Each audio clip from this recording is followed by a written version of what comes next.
김종균입니다. 제가 원래는 이렇게 하지 않는데 시간을 10분을 딱 잘 맞추기 위해서 원고를 좀 준비해 왔습니다. 그래서 좀 읽으면서 하도록 하겠습니다.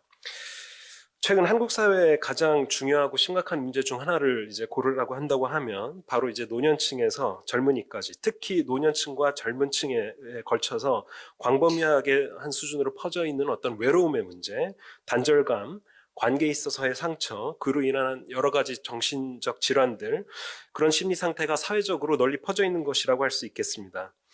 그래서 개인들이 단절된 사회에서 어떻게 하면 같이 더불어 살 수 있는가라는 질문은 당연한 질문, 정당한 질문으로 들리는데요. 그런데 그와 동시에 다른 한편으로는 정반대의 질문이 그림자처럼 남습니다. 과연 서로 단절된 이 개인들이 서로 더불어 사는 것을 원하기는 할 것인가? 사회적 규범의 부담과 관계의 즐거움부터 벗어나서 혹은 전통이라는 집의 담장을 넘어서서 뛰쳐나갔고 그 담장 밖에는 그런 자유의 세계가 만약에 있었다면 그렇게 해방된 개인들은 서로를 만나고 좋아하면서 더불어 자유롭게 교류하며 살 것입니다. 근데 우리 사회의 현실은 그러한 모습과는 다른 듯합니다. 한 가지 비유를 들어보겠습니다. 막스 베버는 종교개혁은 기존의 카톨릭 질서를 약화시켰고 전통주의 속박으로부터 개인들을 벗어나게 한 것이 아니라 기존의 통제 방식이 새로운 통제 방식으로 대체되었던 것이라고 주장하였습니다. 즉 전통적인 카톨릭은 표면적으로는 사람들을 강력하게 제약하는 것이었지만 실제로는 그것은 좀 느슨한 통제였고 많은 것들이 허용되는 엄격히 지키지 않는 그런 질서였습니다. 그런데 그것을 대체하고 새롭게 나타난 청교도주의적 삶의 양식은 개인들의 삶의 공식적, 비공식적 영역 모두에 깊숙하게 침투하면서 무서운 통제력을 발휘했습니다. 그래서 죄인들에게는 사실상 관대했던 기존의 종교적 문법들이 개인 생활의 모든 영역에 걸쳐서 죄와 반성의 잣대를 쉴 틈 없이 들이대는 죄인의 제목을 찾아낸 것으로 바뀌었습니다. 그런데 그와 같은 변화가 지금 개인들이 서로 더불어 살지 않는 현대에 우리 한국인들이 겪고 있는 변화와 모종의 유사성을 가지지는 않을까요? 전통 규범, 관계의 압박이라고 하는 기존의 질서가 개인주의적이고 자유로운 질서로 대체되면서 아이러니하게도 우리가 현재 살고 있는 현대 문화는 개인들 간의 어떤 사회적 경계에 있어서 잠시라도 방심하거나 실수하거나 의도와 관계없이 그 경계를 넘어서는 실수를 하면 죄인, 시너, 죄인이 되는 또 다른 보이지 않는 통제의 질서로 진입한 것은 아닐까 싶습니다. 인류 역사에서 수백만 년 동안 인간의 가장 큰 적은 자연 그 자체였습니다. 생존을 위해서 죽음과 어떤 질병과 맞서는, 그런데 이제 가장 큰 염려의 대상이 되고 조심과 공격의 대상이 되는 것은 인간 그 자체, 서로 마주한 상대방이 되었습니다. 그런 맥락에서 모든 사회적 상호작용은 불편함, 안전, 권력, 침해, 상처, 불공성, 차이의 프레임과 렌즈를 거쳐서 해석이 됩니다. 영국 작가 마틴 아미가 25년 전에 말했던 대로 다른 사람을 불편하게 하지 않으려는 것, 그리고 상대방이 무엇인가에 대해서 불편해하는 것, 이 두 가지가 현대 문화의 두 가지 집착이 되었습니다. 이는 언뜻 보면 피상적으로 어떤 정치적 올바름, PC 문화에 대한 비판적 지적처럼 들릴 수는 있지만 여기서 제가 이야기하고자 하는 것은 그것을 포함하는 혹은 그것을 낳은 훨씬 더 넓고 근본적인 현상, 즉 개인과 개인이 서로 얼마만큼의 거리를 두어야 하는 것과 관련된 모든 문제들을 포괄합니다. 이는 사적 영역 주위에 얼마나 길고 깊은 해자를 두르냐의 문제이기도 합니다. 여기서 해자의 비유는 현대인의 기본 자세라고 할 수 있는 방어적이고 냉소적인 자세이고, 그런 것은 이제 냉소주의에 입각해 있는데 냉소를 통해 타인들의 존재성을 최대한 실각시키고 자신의 존재적 경계에서 삭제시켜서 자신이 누리는 사회적 세상의 폭과 경계를 최대한 자기 자아의 주변으로 두르고 그 안에서 보편적 존재자로서의 위치를 가지고자 하는 태도이고, 그것은 근본적으로 어떤 존재적 안정성을 확보하기 위한 권력에 대한 욕구, 즉 냉소의 욕구는 권력에 대한 욕구라고 할 수 있습니다. 이런 방어적 권력으로서의 냉소가 심리적 균형점이 되는 순간 타인과의 열린 만남의 가능성은 소멸된다고 할 수가 있겠습니다. 그래서 타자의 얼굴은 이웃의 얼굴로서 환대를 요청한다는 철학자들의 해석과는 달리 타자의 얼굴은 어색하고 무관심한 갈등의 원천이 될 수 있는 이웃이 됩니다. 그리고 이 문제는 계급 문제를 동반할 수밖에 없는데 현대의 어떤 관계 문법에 대한 세련된 문화 지식을 가지고 있어야 가까워질 수 있는 상황에서 서로 다른 계급적 문화는 여기서 큰 장애물이 됩니다.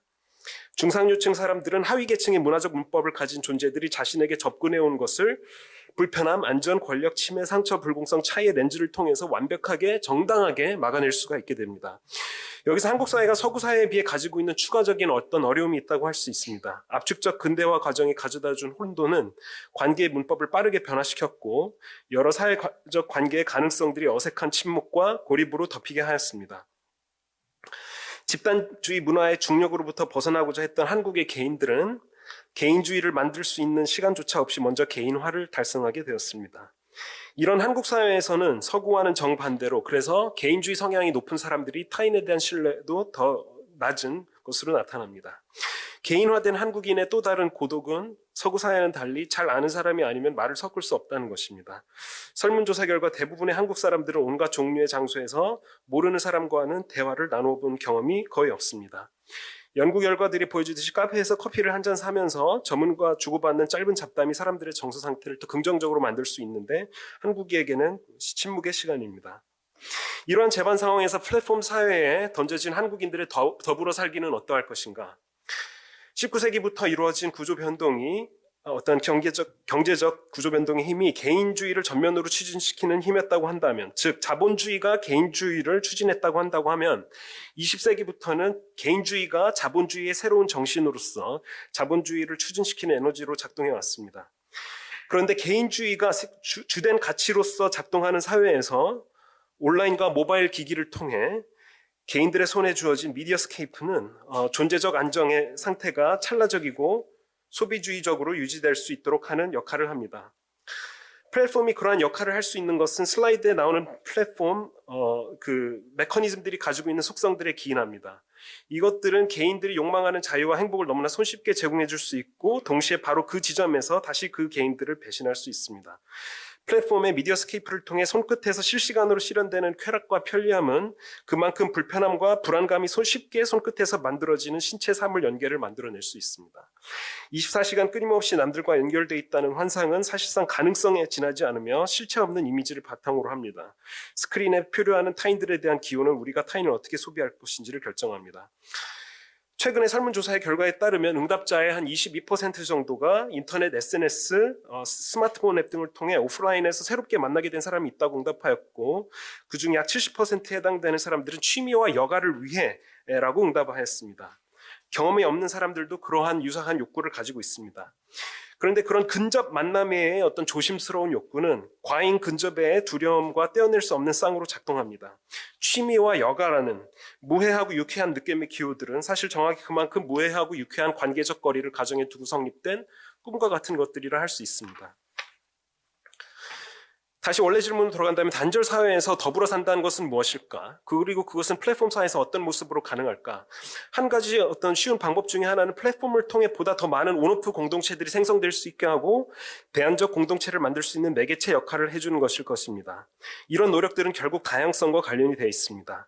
개별화의 강력한 힘에 의해 멀어진 개인들을 더 가깝게 만들고자 한다면 결국 다양성의 추구를 통해 사람들을 구속하는 어떤 보이지 않는 획일적 통제력을 약화시키는 것이 한 가지 방법일 텐데 여기서 하나의 함정은 다양성의 이데올로기는 지금까지 개인들을 서로 밀어내왔던 바로 그 힘이라는 것입니다.